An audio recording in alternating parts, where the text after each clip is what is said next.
ইতিমধ্যেই বাংলাদেশের বড় বড় 4টি বিশ্ববিদ্যালয়ে ছাত্র সংসদ নির্বাচন অনুষ্ঠিত হয়েছে।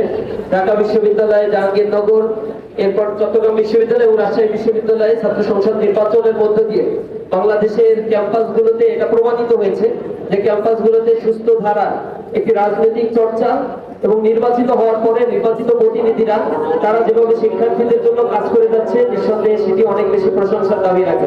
বাংলাদেশের ঐতিহ্যবাহী একটি বিশ্ববিদ্যালয় জগন্নাথ বিশ্ববিদ্যালয়ে আজকে একটি ঐতিহাসিক দিন।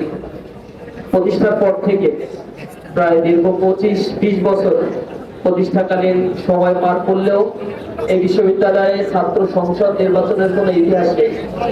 নতুন ভাবে ছাত্র সংসদের নীতিমালা তৈরি করে বিশ্ববিদ্যালয় প্রশাসন যে ছাত্র সংসদ নির্বাচনের সুযোগ তৈরি করেছে এবং শিক্ষার্থীদেরকে তাদের ভোটের মাধ্যমে তাদের প্রতিনিধি নির্বাচন করে তাদের অধিকার আদায়ের জন্য তারা যে অগ্রণী ভূমিকা পালন করতে পারবে সেই লক্ষ্যে বিশ্ববিদ্যালয়ের প্রশাসন যে সুযোগটি সৃষ্টি করে দিয়েছে, আমি শুরুতেই বিশ্ববিদ্যালয়ের প্রশাসনকে এই ব্যাপারে কৃতজ্ঞতা প্রকাশ করছি, ধন্যবাদ জানাচ্ছি।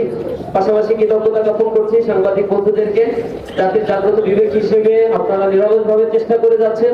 আপনাদের নিয়মিত রিপোর্ট তৈরি, সংবাদ প্রচারের মধ্য দিয়ে বিশ্ববিদ্যালয় প্রশাসন এই ব্যাপারে আরো বেশি আশ্বস্ততা প্রকাশ করেছে এবং তারা অতি দ্রুত ছাত্র সংসদ নির্বাচনের নীতিমালা তৈরি, সেটি মন্ত্রণালয় থেকে পাশ করা এবং এটি ঘোষণা দেওয়া, রোডম্যাপ তৈরি করা আগামী 22 ডিসেম্বর যে নির্বাচনের ঘোষণা দিয়েছে।